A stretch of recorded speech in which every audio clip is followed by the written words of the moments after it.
If you're working on a vehicle and you've got codes for the variable valve timing system, you may want to look at the camshaft position sensor.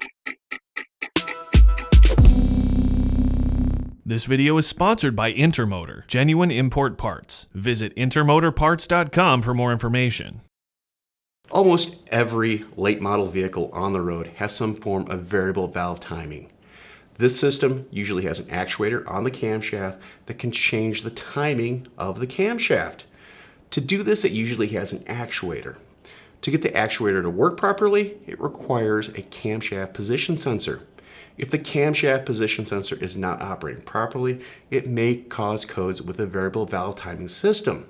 So make sure the sensor is operating properly using your scan tool, and make sure that the actuation of the camshaft at certain RPMs is changing and it can be read by the camshaft position sensor. You could have a vehicle, you could replace the actuator, and you could still have the same problem because the camshaft position sensor is not working properly.